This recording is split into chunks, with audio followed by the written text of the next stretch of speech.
এই যে এলাকাতে তিনি ঠাকুরের ভাব প্রচার প্রসারের জন্য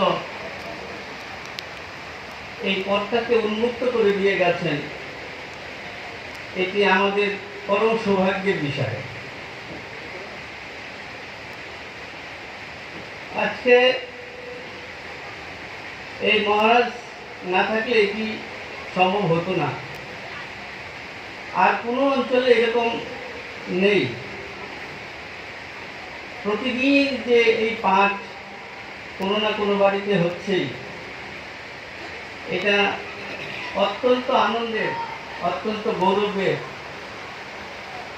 এর কোনো সীমারেখা নেই। তিনি ঈশ্বরলীন মহাপুরুষ ছিলেন।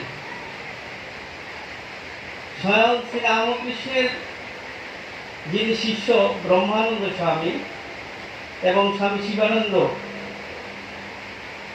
তাদের আশ্রিত সন্তান ছিলেন এই মহিলা মহারাজজি। আজকে তার এই অবদান ভোলার মতো নয়।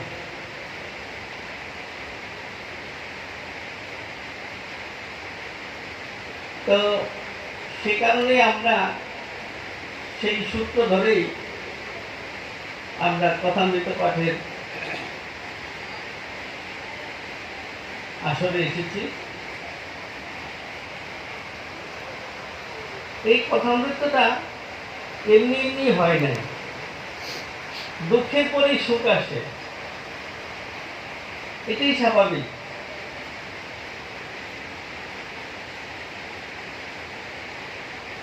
মাস্টার মশাই যিনি এই কথামৃত লিখেছেন, তিনি যেদিন শ্রী রামকৃষ্ণের কাছে প্রথম গেলেন, সেদিন যে কত দুঃখ ভারাক্রান্ত মন নিয়ে গিয়েছিলেন তা বলে শেষ করা যাবে না। তারই ফলশ্রুতিতে আমরা পেয়েছি এই কথামৃত। যেমন বিষাদের মধ্য দিয়ে শুরু হয়েছিল শ্রীমদ্ ভগবদ গীতা, এই বিষাদের মধ্য দিয়ে শুরু হয়েছে রামায়ণ, বিষাদের মধ্যেই আমরা পেয়েছি শ্রী শ্রী চণ্ডী।